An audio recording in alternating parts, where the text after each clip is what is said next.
మీ అందరికీ కూడా తెలుసు, ఏ ఒక్కరు కూడా ఈ రోజు సంతోషంగా లేరు. ఎన్నో హామీలు ఇచ్చినటువంటి జగన్మోహన్ రెడ్డి 5 సంవత్సరాలు ఆ తాడేపల్లి ప్యాలెస్ లో తల దాచుకుంటూ ఉన్నాడే గాని ఏ ఒక్క హామీ నిలబెట్టుకునేటటువంటి పరిస్థితి ఈ రోజు లేదు. అందుకనే మీరు చూశారు, నిన్ననే ఢిల్లీ వచ్చాడు జగన్మోహన్ రెడ్డి. చంద్రబాబు నాయుడు గారు వచ్చారని గుండెల్లో పిడుగుపడినట్టుగా అయిపోయింది జగన్మోహన్ రెడ్డికి. ఏం చేయాలో తెలియక వెంటనే ఫ్లైట్ వేసుకొని ఢిల్లీ వచ్చాడు.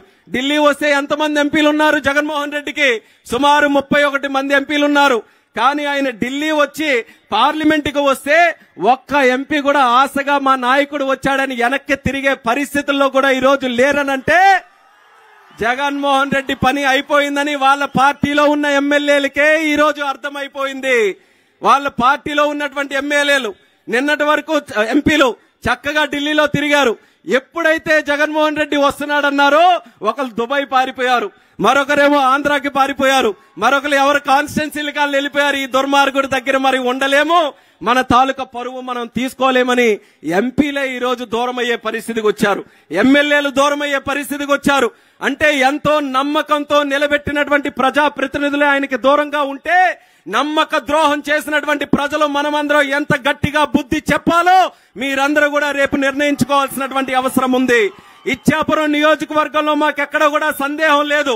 రాష్ట్రంలో పరిస్థితులు ఎలాగున్నా, రాష్ట్రంలో ఎవరు ముఖ్యమంత్రి అవుతున్నట్టు ఉన్నా, ఇచ్చాపురంలో మాత్రం ఎప్పుడు కూడా ఒకే తీరు, తెలుగుదేశం పార్టీ తీరు.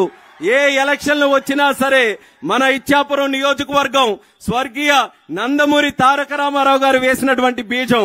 యుగ పురుషుడు ఏ ముహూర్తాన్ని పార్టీ పెట్టాడో గాని ఇచ్చాపురం నియోజకవర్గానికి రాసినటువంటి పసుపు ఎన్ని సంవత్సరాలైనా ఎన్ని నాయకులు వచ్చినా సరే ఆ పసుపుని చెరపలేకపోయారు. ఈసారి కూడా అదే రకంగా మనమందరం కూడా కలిసికట్టుగా పనిచేయాలి. ఇచ్చాపురం నియోజకవర్గాన్ని మనం నిలబెట్టుకోవాలి. బ్రహ్మాండమైనటువంటి అవకాశం మనకి అశోక్ అన్న ద్వారా దక్కింది. 2 పర్యాయాలు